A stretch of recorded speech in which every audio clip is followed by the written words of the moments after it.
Welcome to the GuruCool. I am Dr. Anurag. Today I am going to tell about the sexual reproduction in plants.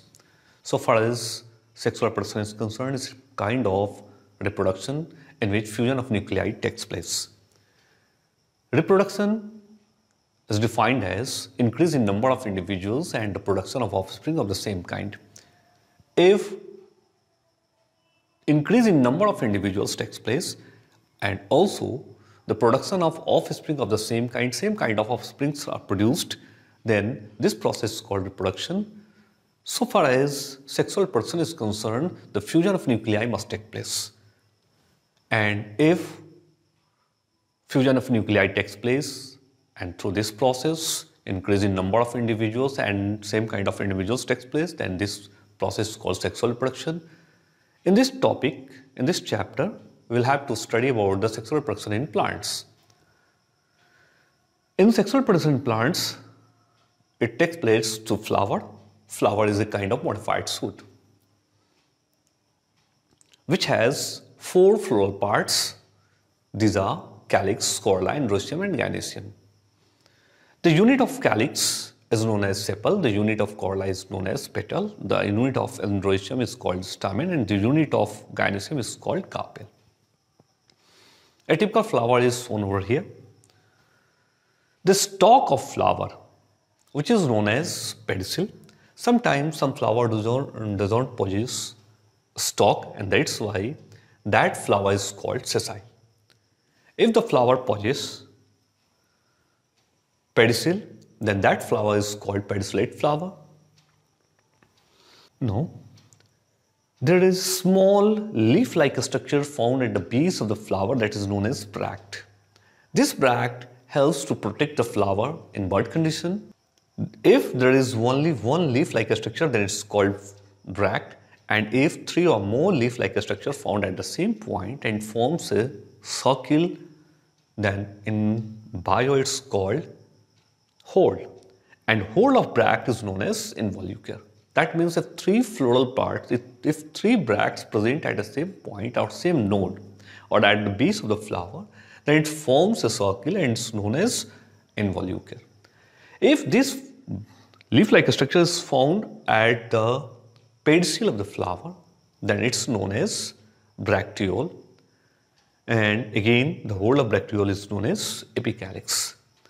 Epicalyx is very common to the Hibiscus rosa sinensis, that is in the ural flower, and we'll see and we'll discuss the flower. Okay, now I'm just coming to the first floral part of the flower, that is the calyx. The unit of calyx is sepal. It's usually green and it protects the flower in bud condition. It also provides food for growing bud. Now the second floral part is corolla. Its unit is petal. It's usually colored and it calls insects for pollination. The androecium is the third whorl or third floral parts. Its unit is known as stamen. That means the one androecium is known as stamen. It's a filamentous, it's the male part and forms gametes. While the fourth one is gynoecium, its unit is called carpel. It's also a filamentous structure. It is called female part and it forms female gametes. Calyx, the first whorl, its unit is sepal. Sometimes sepals are free. If sepals are free, then it's called polysepalous. If sepals are fused, then it's called gamosepalous. Sometimes sepals, which is green, appears to be other colors, then it's called petaloid because it appears as petal. The example of polysepalous, where the flower where petals are free, is the very common in cannel flower, while in case of Hibiscus rosa sinensis, the sepals are fused, that is the gamosepalous condition, and in case of pomegranate, that is anha, in which sepals are converted into red color, so it's called petaloid. Now, the corolla, which is the second whorl, its unit is petal. Again, When these petals are free, it's called polypetalous condition. This polypetalous condition is very common to the Hibiscus roya sinensis, that is Urul. Now, the second is when petals are fused with one another, some tubular flowers, even some species of canaille, we see that petals are fused. That is the gamma petalous condition. Now, sometimes petals appears to be sepal. Usually, color of petals is colored.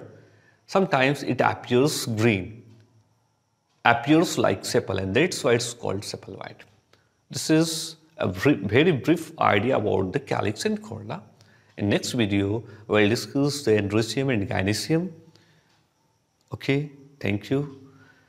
One more thing, if my video is liked by you, then please like, share, and also subscribe the channel. Okay, thank you.